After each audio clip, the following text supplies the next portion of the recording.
What's going on, ladies and gentlemen? Welcome back. Space Invaders TV. My guy Rashone. Listen, I just want to go right in right now. I want to talk about something that's really it's been another hot topic as well. And I want to talk about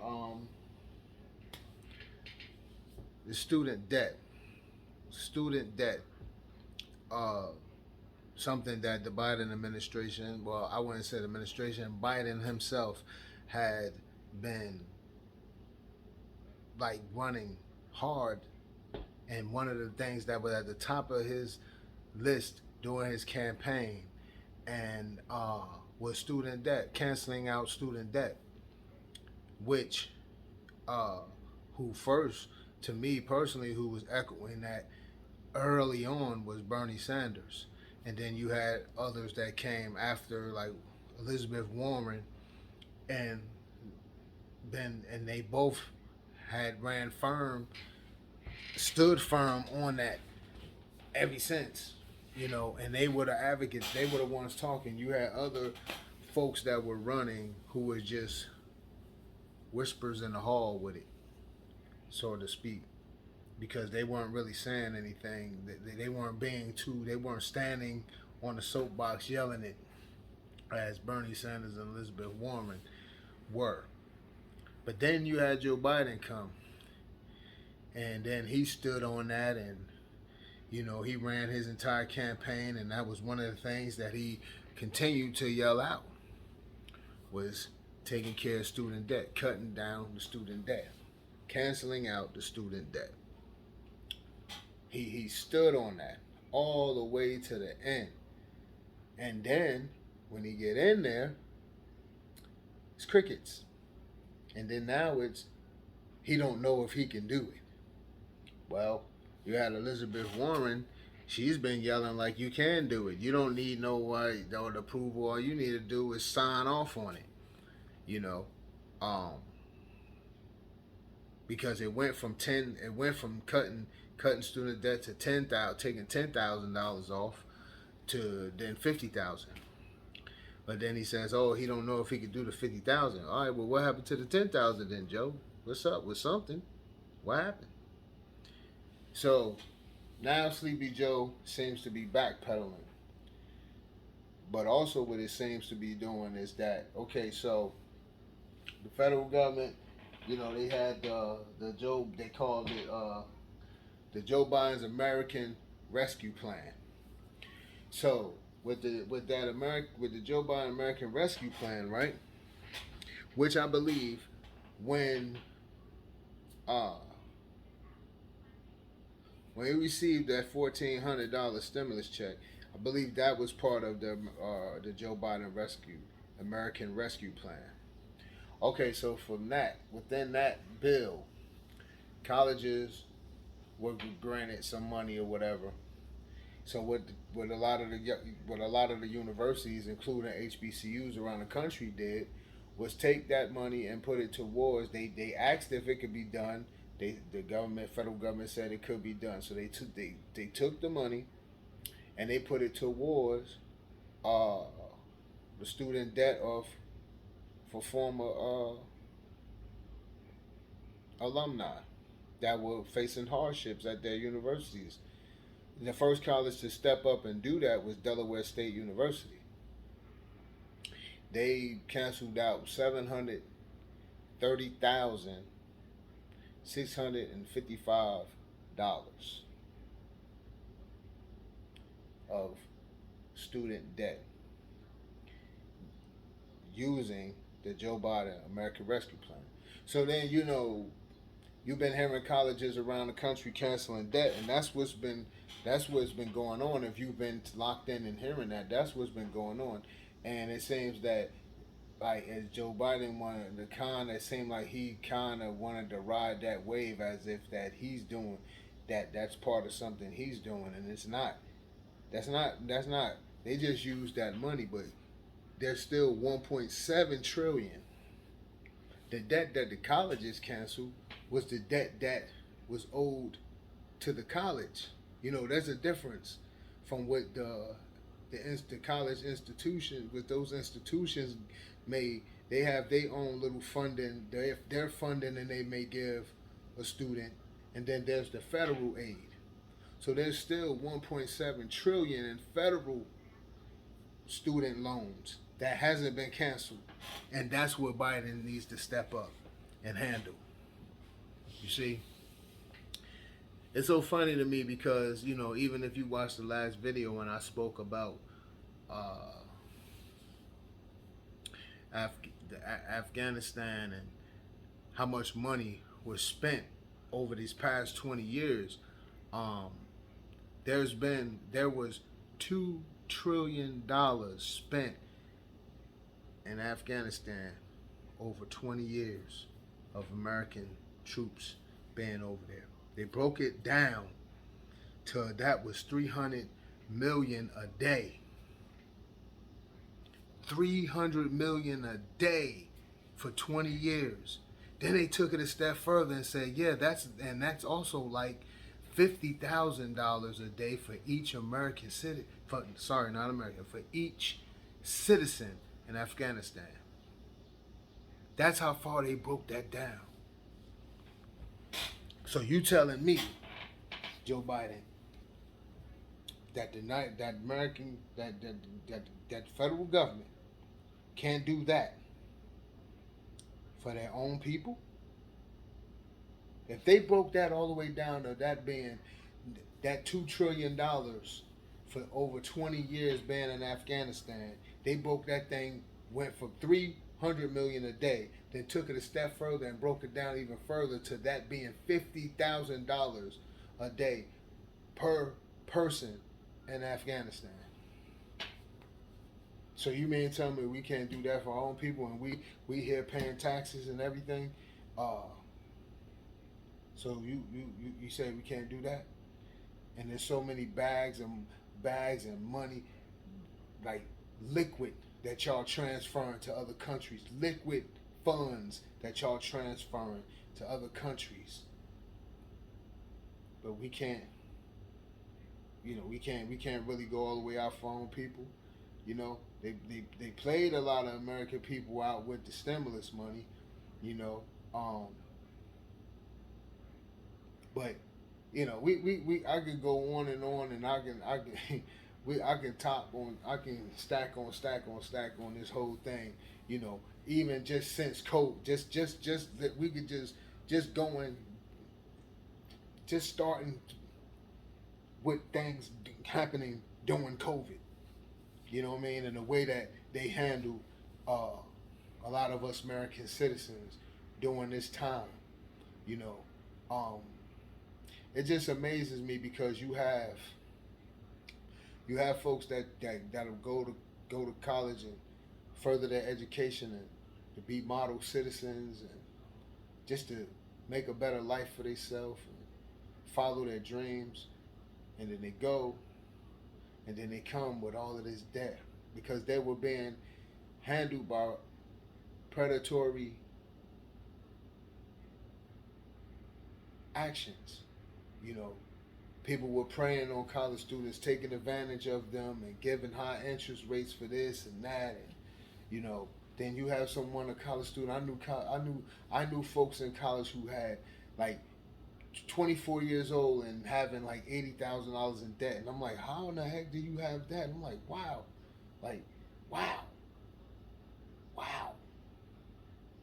I'm pretty sure some of you guys out there yourself, if you don't have that type of debt, you might know somebody who may have more than that,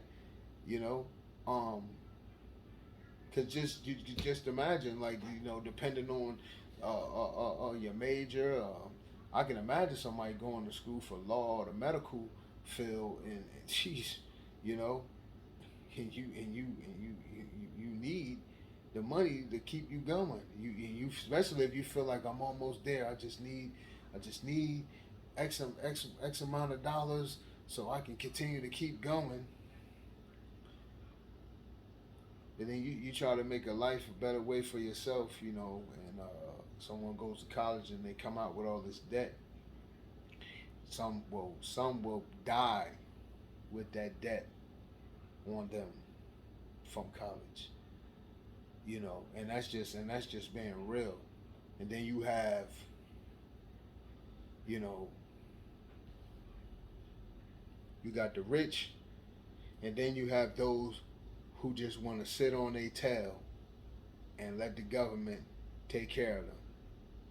And then you have the working class in the middle. And the working class seems to be the one holding everything in place, holding this whole Jenga puzzle in place, you know, because you working class. If you're not, we're not talking about entrepreneurs right now at this moment. We're talking about working class. You working class because everybody's not doesn't have that entrepreneurial spirit. They don't. So we just talking about working class at this moment. You have working class holding it up for the rich and wealthy to continue their legacy of being wealthy and rich. Then you have those who don't want to do nothing and try to just want the government, the local government to take care of them. When I say local, I mean their state governments to take care of them, giving them housing, food assistance, and funding. It may not be a lot of funds, but and health insurance. They're getting things, and let's be real. You have folks out here paying $5-10 for rent. they getting health insurance for not just themselves, for their children. You got uh, the food assistance. Uh, some may be getting funding. With a working class, and that's coming off the back of the working class. You pay into that type of stuff, but then as the working class, you can't get anything. You have to literally break a leg for you to get anything. You have to literally lose a limb for you to be able to get any real assistance. I can't, as a working class, you can't go into those same county buildings and ask for the assistance of someone who doesn't have anything. And the truth is, you can't make anything asking for that assistance either. So the working class bears brunt of everything, and it holds the puzzle together for everybody. Working class is holding up the rich and holding up the people who just don't want to do anything. So I just feel like it's sad. And then you had someone like Joe Biden. He sat there and he ran his campaign on and got a lot of people behind him that started really supporting him, and he knew what he was doing. He started getting a lot of support from those who former college students who had debt. He started getting the support of those folks when you start saying, "Oh yeah, I'm at least slash your student debt by 10,000. I can at least cancel out $10,000 on your student debt." Then it moved to, then he got real crazy with it. I mean, I ain't gonna say crazy. He got real wild with it and said, "Yeah, I can cancel $50,000, up to $50,000." Now all of a sudden we're hearing him backpedaling, and he's talking about he can't cancel the 50,000. All right, but what about the 10? Because you first said 10, Joe. Come on, Sleepy Joe. Which one is it? So, but then you have someone like Senator Elizabeth Warren that's like, yes, you can. He can cancel it. All he has to do is whip out his pen and sign off. He can cancel it out. He has the power to do it. He's just not doing it. And it's funny as now it just whispers in the hallway from Joe. Just whispers in the hallway from Joe. It just amazes me. And then we had folks that, then you move on and then you start thinking, and this COVID situation opened up a lot, opened up a whole can of worms.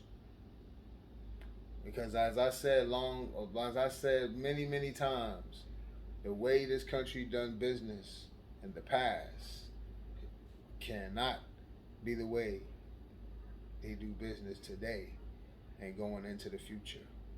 And what you see now is today that the force of nature, you have greed fighting with the force of nature. And you're not going to win. Greed will never win. You know, at the end of the day, you will not win, and definitely not over the force, the natural force of nature.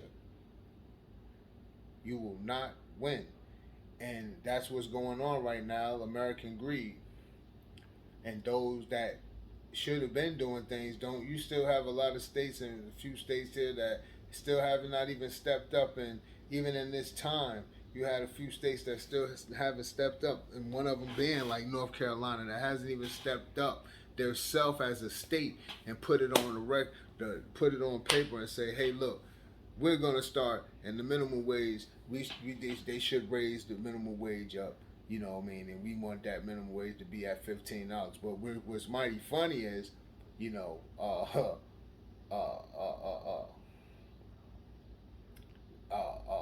state officials, the state has got raises. State workers have gotten raises, but they never thought about like just raising the minimum wage statewide. So you sit back and you see how folks just want to continue to abuse working class folks. You have some businesses that step up. Some businesses step up, but then you got to watch that too, because what a lot of them may do is what some may do is you'll see they'll raise the minimum wage, they'll raise their wage to $15 an hour, but then what happens is you'll find yourself in a drive-through at the restaurant that might have raised their wage to $15 an hour. You'll find yourself in a drive-through way longer than you have ever sat in the drive-through waiting for some food. And you're in the drive-through, you know, and because they're shortening their staff. But they raise the minimum wage, but they shorten their staff. You may find yourself in some sort of a grocery chain. They would raise their minimum wage, but they shorten their staff. See, it's a game that they play with the money. It's always a numbers game. Everything, when it comes to business, is numbers. And people like to shuffle them numbers around. They like to play with them numbers. And so we have to understand, anytime that is when it comes to business, and then you ain't the owner, best believe it's never nothing done in the interest of the worker. Nothing is never done in the interest of the worker. It's always going to be in the interest of the owner. But it's just up to the worker to know how to play the game as well too, and know how to utilize certain things as well too within that business or corporation. You know what I'm saying? Because it's all about the numbers, and it's all about the verbiage. You know what I mean? So, yeah. When we say that, we talk about what's in that legal bonding, that contract you have. When you do the application, that's a contract. Especially when they hire you, they're gonna pay me for my service. I don't care where you work at. You flipping burgers, you giving them your service. So they're gonna pay you for your service. You are to follow their guidelines. They are to pay you, you know, for your services. And there are guidelines that there are rules, then laws that they can't, you know, break as well when it comes to the employee. You know, there are wage laws, and then there are, you know, the labor laws, and there are OSHA laws and everything. So, but at the same time, it's all about ethics and morals. And then you think in a time like this, you know, more and more states should step to the front and pay more. Raise your minimum wage up. You know, uh, I believe, you know, the minimum wage law hasn't been touched nationally since, I think since they said since the Clinton administration. It hasn't even been touched. It hasn't even been like it hadn't really been touched. So you got now. So now what you have here is you have a lot of states that's sitting there cringing. They don't want the federal government to unleash that on them. And I'm wondering why it hasn't been mandated. Even in this time, and even in this time when you feel like, and you step back and you think about, oh, well, they don't want to come back to work because they're getting this on unemployment. But that should tell you something. If that was the truth, if that was all the truth, that should tell you something. If somebody would feel like they bust their tail and work, and they feel like they can sit home so they can stay home and make more money, and you gonna give them double to sit home, I'm not knocking them. I ain't gonna knock them, but that should tell you something as a state and as as businesses. Step your game up. Because a lot of things has happened, and it's just not what the media is consistently trying to push. That narrative of people just want to sit home. People getting more unemployment. No, people had a time to sit home and really think about their life. You see somebody sit home and they told that they're not an essential worker. Never heard that before. Like, wait a minute, I'm not essential. I can't go to work. So then people start to think like, oh, everybody's not slow.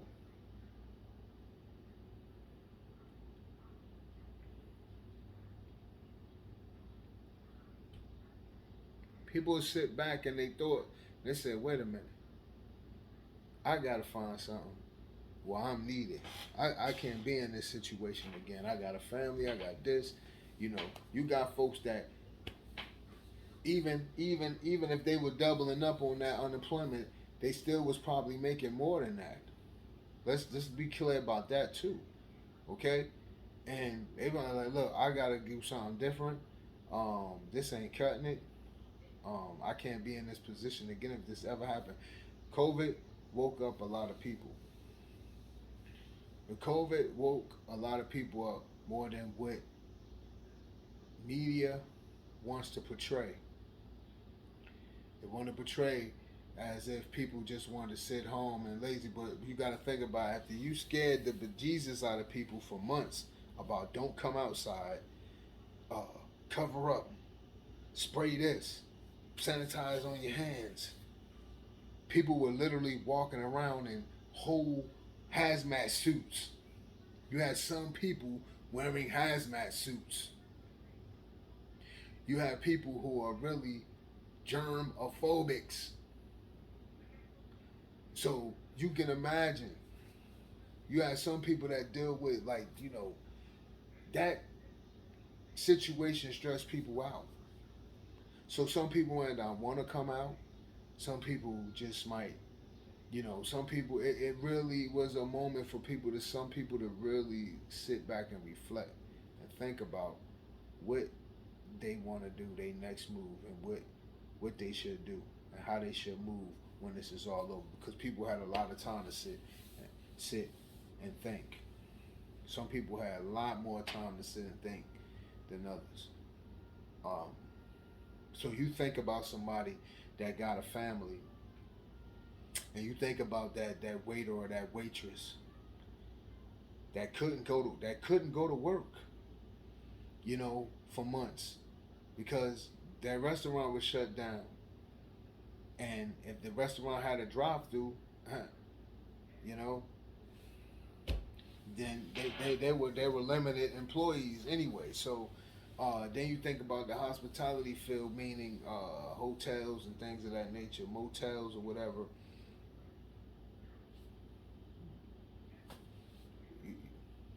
There weren't nothing really moving. So you have these folks that had to sit back and re-examine some things and say, wait a minute, you know, man, I'm in the wrong. Let's think about some business owners, some club owners and things of that nature. You had you had you had people that might have had thriving a really thriving popular club shut it, and they was shut down for months. That hurt them. And you think about the bartenders and things of that nature. Yeah, they could come back. That's a good hustle, a bartender and all of that. You could come out and get money, but you still had to rethink some things. Like, hold up, man. You know, do I want to go back in that and then wind up back in that situation again? And here we are again talking about another variant coming or out here. But you're not hearing about nothing getting shut down though, because one thing that I said also last year too was this country is a business, and this year I don't give a flying what. They ain't shutting down nothing else, because for one, they ain't trying to give up no more than low $1,400 ass checks. They ain't trying to they're just not going to try to do too much of what they were.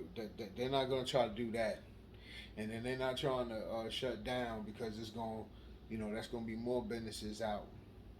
You know, you figure a lot of small businesses got hit hard.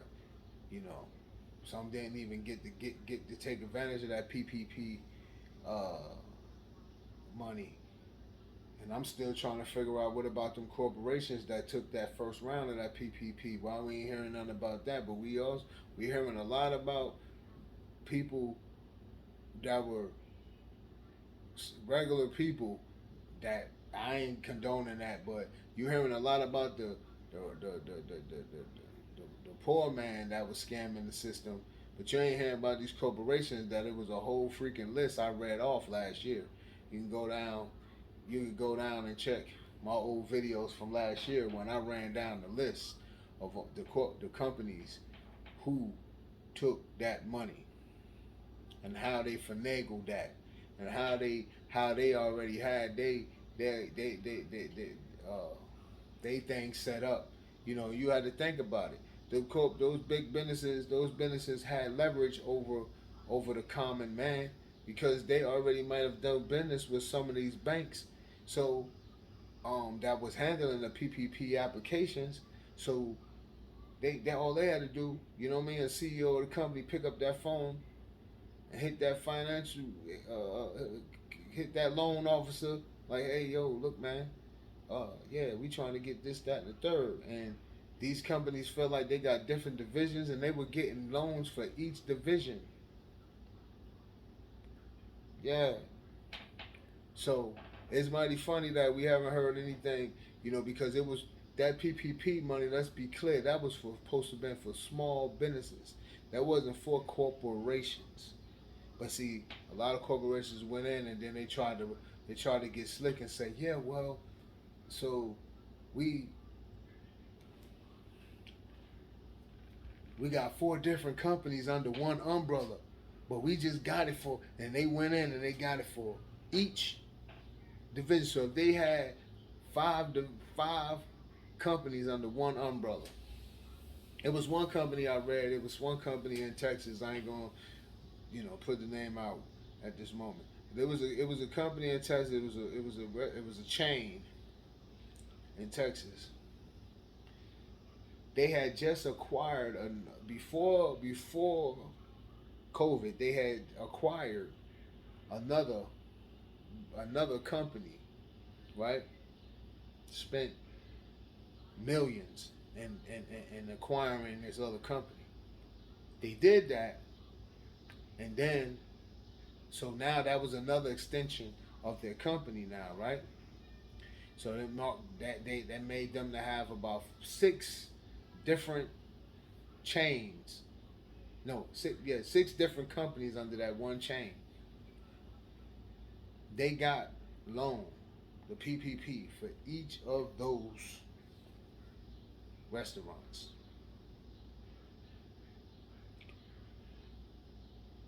And you tell me, so then all the first round of that PPP money was gone. Pronto. Small businesses ain't get nothing. A lot of small businesses didn't get anything. Then you had small businesses still like, hey man, we didn't get nothing. So a lot of small businesses shut down because the government didn't even move fast enough. And then people still weren't. Small businesses still weren't getting what they needed. But you had these other corporations getting millions of dollars. Millions. Unreal, man. Unreal, man. So I just said that to say that just you see, I go through the education system and talking about that and just breaking down different how how the working class how that relates to people trying to do the right thing and the working class, how they just get stepped on, and how the working class are the ones who are keeping this country intact. And if nothing else showed you, it was COVID. The working class is keeping this thing intact. If it wasn't for the working class, this country would have collapsed. Because the rich were sitting back just hoping that their workers would keep coming to work.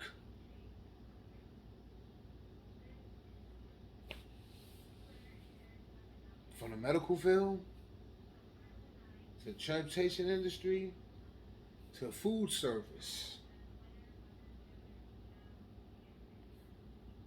and even the grocery chains, which I still consider food service as well. But even the grocery chains. So you look at it, if it wasn't for those, that was your essential. The transportation industry, the medical, food service, that was your essential right there. That was what was keeping this country held up. That was what was holding this country up. And your and I can't forget your city and your state. Uh, your county, state, and your federal governments, your local federal governments. You know, your local governments and your states were keeping things rolling. You know, and it was slow, but they were keeping things rolling as well, pushing paperwork for different assistances and all of that. You know what I'm saying? Um, so that's what was keeping up. But then you had the bloodsuckers that was steady out there, steady, steady trying to get money out of folks at a time when people were hurting. You had those bloodsuckers still lurking around. Still, you might see a commercial flash here and there, still trying to suck blood out of folks, suck you dry. Nothing wasn't even when things were at a standstill. It was still trying to suck you dry. So that's just part of American greed. But yeah. So like I said, I'm gonna wrap it up. But I just wanted to go through the timeline of things and just show like how from the education and how just how that's been handled and how someone can stand up and lie to the people and take advantage and ran a campaign as that being one of their top priorities on their campaign run. And they sit there and they tell folks, yeah, I'm gonna cancel out $10,000, and then it jumped to 50,000 or up to 50,000, and then now there's nothing. You hear crickets. Now it's I can't do anything. It's a hustle, you know. It is a straight hustle But I'm just here to put it on blast, like, you know, I'm gonna say something about it, you know, uh, because at the end of the day, you know, we gotta put put people on blast sometimes, and we gotta let them know that we know what you're doing, we see what you're doing, you know.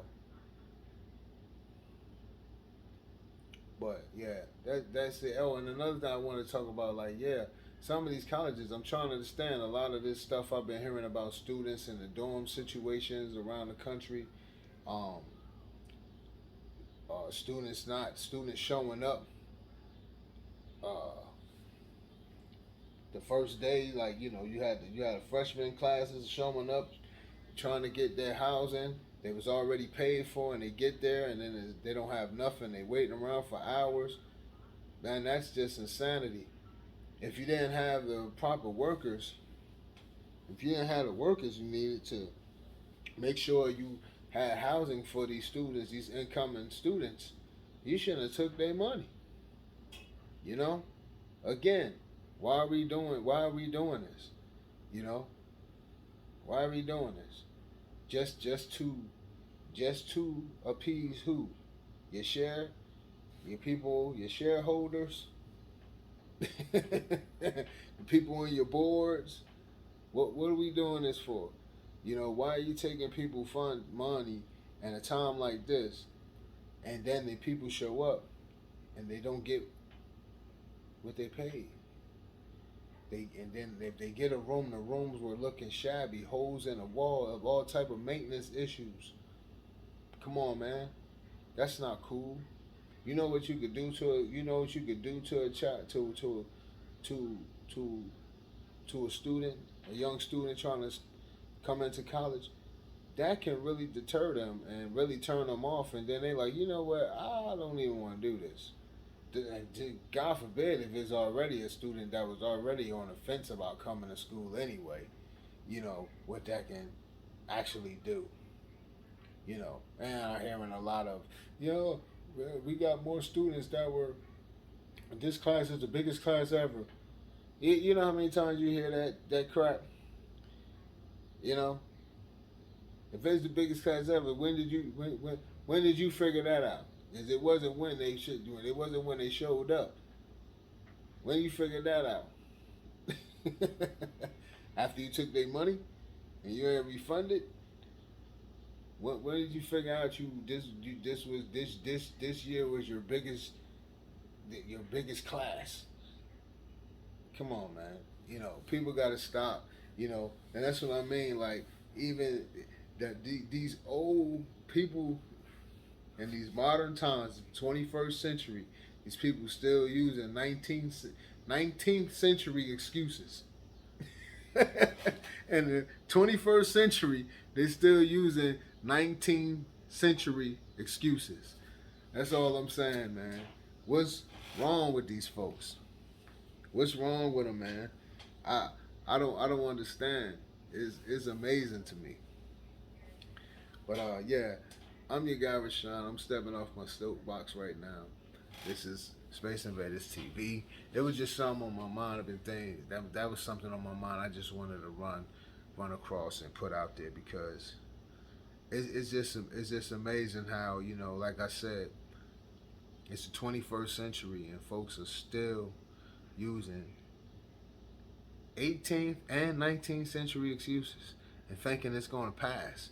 Like, just thinking everybody, like, they still think everybody is ignorant. There are a lot of ignorant people out here, but there are more wise people. That's all I'm trying to say. And you just can't say anything to people. You gotta make sense of what you're saying. That's all. And you gotta be straight up today. But as I said again, I'm your guy Rashone. This is Space Invaders TV. Thank you for tapping in. Um, y'all be blessed. Tell a friend and tell a friend. Pass on this channel here. We talk about many different things all around the globe. I go around. I talk about a lot of things, you know. And I ain't saying that everything I say is Bible, but I touch on a lot of topics to let you know that I'm well versed and I pay attention. And it's all about each one teach one over here. So once again, y'all be safe, y'all be blessed. I'm out.